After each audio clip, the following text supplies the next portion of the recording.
I am delighted to be sitting with Anna May McHugh, the Managing Director of the National Ploughing Association.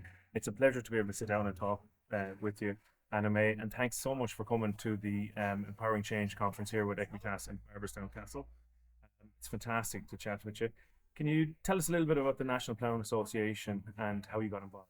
I got involved at the age of 17 with the founder, who was from a Thai, J.J. Bergen, and I did say he was a farmer and an engineer by profession. And he asked me to help out. There was a big event. Well, it wasn't big then, it was all horse ploughing. 9 counties took part in it. And actually, the way the National Ploughing was founded was that J.J. Bergen and the late Dennis, both of them are dead now, Dennis Allen from Gorey, they were chatting. They were 2 politicians, really, and they were chatting as to whether the Kildare men or the Wexford men would be the better ploughmen. And 9 counties took part, and the cost from a little catalogue was £9, 3 and 6pence, because you had companies like Irish Ropes in Newbridge, then they were in being, and I just looked at the little catalogue to say a lot of sponsors, because they were all horse ploughing it then, and they agreed that whatever county would win would host the next one. And Wexford won, a Thai one. It was held in a Thai, just outside the town of a Thai, in 1931. And the winner was Mick Redmond from Gorey, County Wexford. And the next one was held in Wexford. The following one was held in Clondalkin. And from there, it was held in a different county every year. And from 9 counties then, every county in the Republic of Ireland, 2 from Cork, east and west, because we had to divide Cork, it was so big, and of course north and south Tipperary. So we have all the counties competing. The total number would be in the region of 350, and they have to qualify at their local parish and county matches before they get to the national. But that's how it started, a simple beginning, as many big businesses, 1931.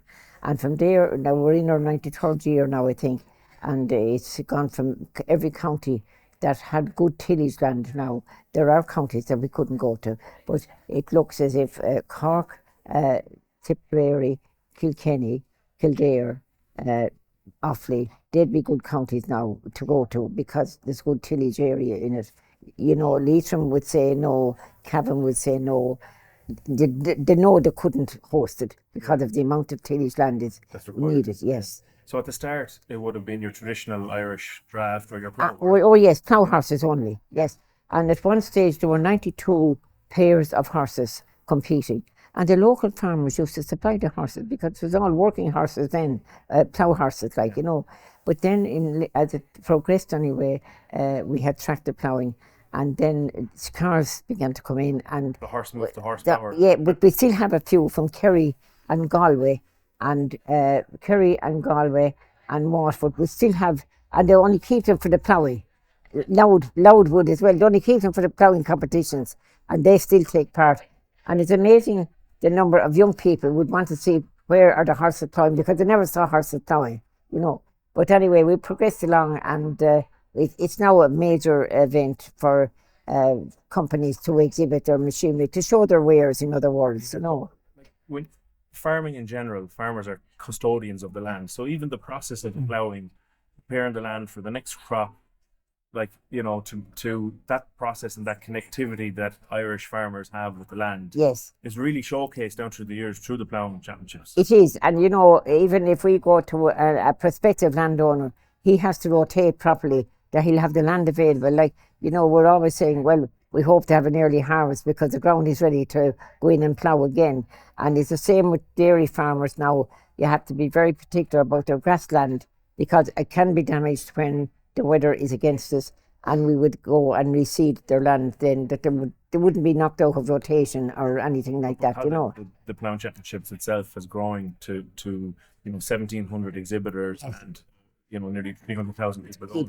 Yeah. So those factors need to, for planning the site selection. Absolutely. So we're planning at the moment now with the HSE and with the Gardaí and all of that. We've had several meetings already, how the traffic is going to run and all of that. You need that. There's a lot of planning going on that people don't realise at all, you know. Yeah. So you would have joined in, is it 1951? 52. 1952. Yeah. And we became a limited company in 1956, and I was appointed secretary. And then in 1973, I was never thinking that I would go as managing director, but I was nominated, or I wasn't nominated, I was just appointed by the executive committee which I did not know, who had met the week before. There were 7 on the executive, and they had decided among themselves that I knew more about it than many others, and they promoted me to be managing director. And I can tell you now that day I came home and I refused. I was not able to write. I got such a shock that I was appointed, really. And I came home and I said, I'll never laugh again. I have a terrible responsibility on my shoulders. I just felt that. But people were very good in helping me out. They really were. They stood by me. Looking back, you must have been one of the first, female managing directors of the company. Absolutely, Tom. And at that stage, you'd have to say what foresight had J.J. Bergen when he appointed me as secretary. But to be managing director, very few women then were the head of a rural organisation. Very few. But that has all changed now in the last number of years. You were probably the start or the catalyst for change to happen, where more women were involved in managerial and in ownership of businesses. So yes, it's fantastic to be such a leader within the industry that people could look up to. Well, they did, and I don't like saying it that myself, and it's nice for you to say it, but it was a fact that I couldn't mention any other woman that was at the head of an organisation, at the time. But look, it went well for me, and I'm grateful for that.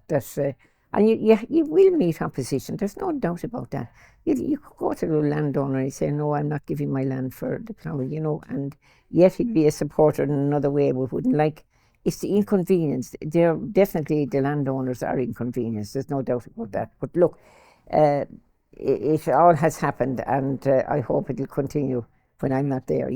And I read somewhere, going back to the cairn of peace, where I think it was the World Championships, where each member or each country took a rock or a cairn. Yes, he had a circle of rocks with the native language and stuff like that. So there's a lot of history attached to it. There's a lot of history. We call it a cairn of peace, and it says on the bottom of it, Pax Arve Colat, let peace cultivate the fields. And we have it above in Rathnesca now in County Laois. We have 2 in Wexford, actually. We've one down in Carlow, and we've one in Killarney. As you come out of the cathedral in Killarney and look over to the right, you have one there, because the first World Ploughing was held in 1953, and the second was held in Killarney in 1954. And the cairn of peace is there with a horse plough on the top.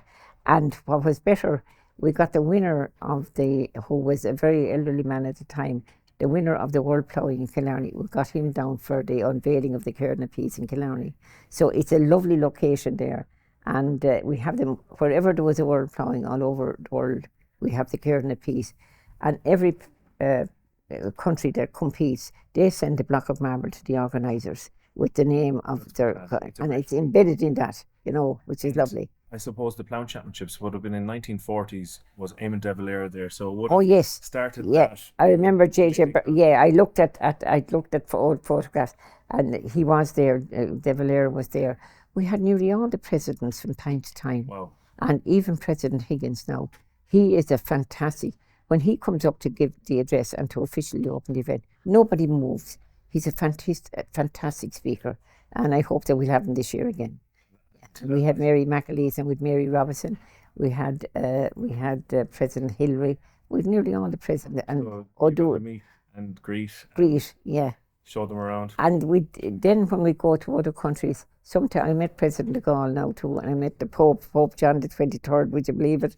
There was a private audience for the Irish group with him. And it was lovely meeting him, because he was a lovely person.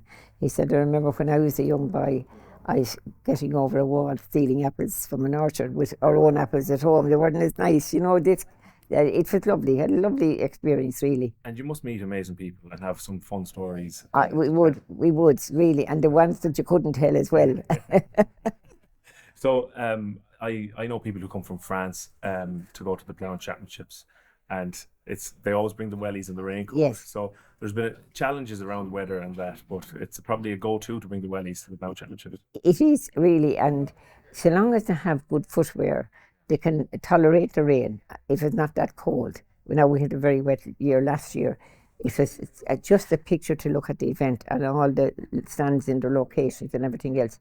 And it rained on the Friday before, and it didn't stop throughout, which is really hard on everybody. It's hard on your supporters and the organisers. You have double the work. We had to get additional car parking and all of that. But you wouldn't believe when the chips are down.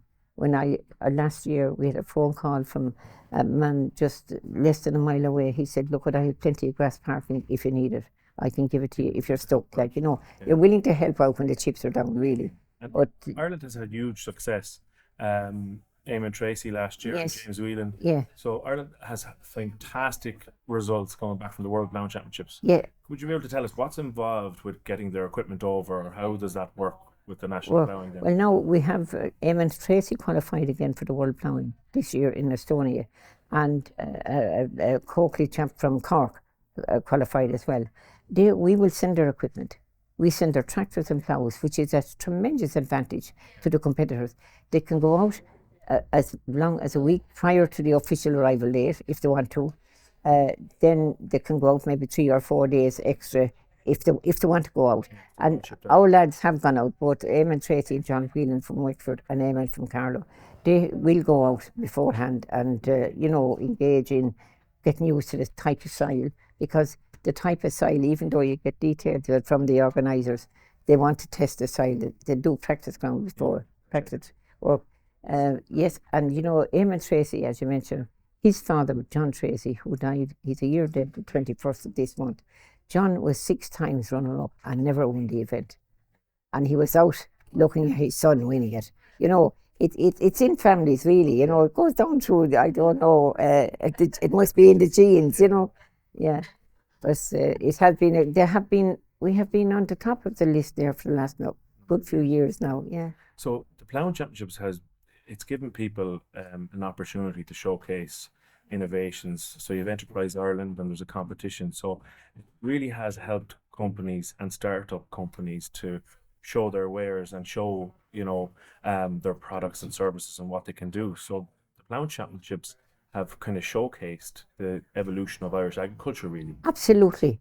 And it's a marvellous opportunity for them, because you're going to meet the people that need that and want it. And there are deals made at the Ploughing Championship that you would hear about it maybe weeks afterwards, that they bought it or they made inquiries about it, and now they want to progress with the inquiry.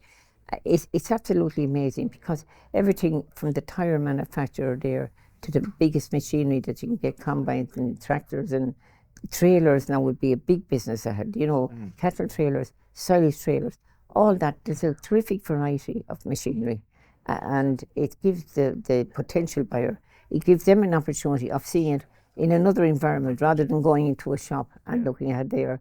But it is great that way, and people will tell you. I was fascinated. The lady from Mayo with the brown bread, so it's yes. big machinery. She has now she won a brown bread. Yeah, and she has it up. She has it in a supermarket now. Yes, fantastic. And God, she's great. If you ever got the opportunity of interviewing her, she's a great lady, because she has her own brand. She told them what she wanted on the wrap. And you'll notice that whatever the picture was on the wrap of the brown bread, she has that on it as well. It's a great opportunity for people. They would have to qualify for their county first before, yeah. County shows. Yeah. Which is a huge part of it as well. Yeah. Well, Anna May, I want to congratulate you. 92 years, the Ploughing Championships, or the National Ploughing. Yes. And to have 1,700 exhibitors from all across the world and 300,000 people going to a show, arguably, a pop-up town. Absolutely, it is. And right in the heart of the country, Yeah. So, well done, and I wish you and the Ploughing Championships many more years of success. Yeah, thank you for speaking to me. Yeah, thank you for having me on your programme. Thanks very much, Tom. That was lovely. Yeah, was that nice? Yeah. James? You'll have to unhook us now. Oh, God, we're still on. Oh, well, he put that, yeah. Thanks a million. That was great.